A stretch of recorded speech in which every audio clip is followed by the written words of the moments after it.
सुबह की सुनहरी धूप जंगल की पत्तियों पर चमक रही थी। हवा ताजी थी और हर ओर चिड़ियों की चहचहाहट गूंज रही थी।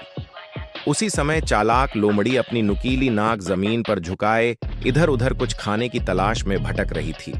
रात भर उसे कुछ नहीं मिला था और अब उसके पेट में भूख के मारे गुड़गुड़ाहट हो रही थी।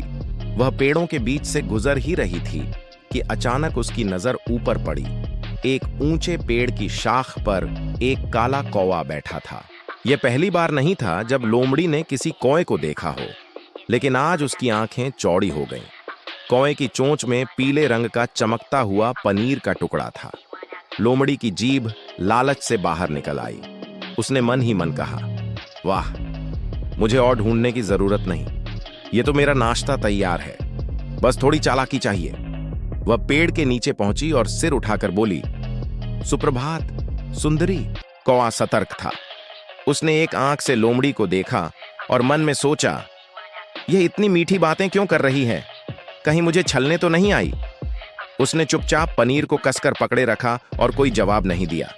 लोमड़ी ने और भी मीठे शब्दों में कहा, अरे वाह, तुम्हारे पंख कितने चमकदार हैं, काले नहीं बल्कि रेशमी काले जैसे रात का आसमान।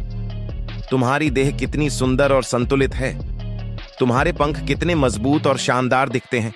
सच कहूं, तुम सबसे अलग हो। कौवे ने फिर भी चुप्पी साधी। लोमड़ी ने चाल बढ़ाई। उसने आह भरते हुए कहा, ऐसी रूपवती चिड़िया को देखना ही सौभाग्य है, लेकिन अफसोस, मैं यह नहीं जानती कि तुम्हारी आवाज भी उतनी ही मधुर है या नहीं। अगर तुम गा दो तो मैं तुम्हें चिड़ियों की रानी मान लूंगी। यह सुनते ही कौवे का दिल खुशी से भर गया।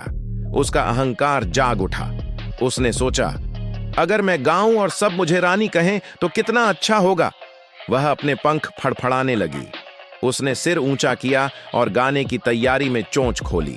जैसे ही उसने जोर से काव कहा, उसका पनीर नीचे गिर गया।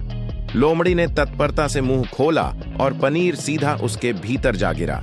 लोमड़ी ने मुस्कुराते हुए कहा, धन्यवाद महारानी, तुम्हारी आवाज तो है लेकिन समझ कहां है। इतना कहकर वह आराम से चल दी। कौवा सिर झुकाए शाख पर बैठा रह गया। उसे शर्म आई और उसने सोचा, काश मैं लोमड़ी की चापलूसी में ना आता। मैंने अपनी समझ खो दी और अपनी सबसे कीमती चीज गंवा दी। जंगल के दूसरे पक्षी भी यह दृश्य देख रहे थे।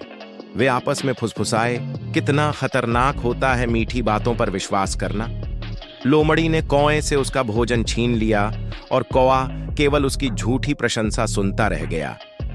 उस दिन से कौवे ने ठान लिया कि वह कभी भी किसी की चापलूसी में नहीं आएगा, और यही शिक्षा जंगल के सारे जीवों में फैल गई। चापलूस की बातों में आने वाला हमेशा अपना नुकसान करता है।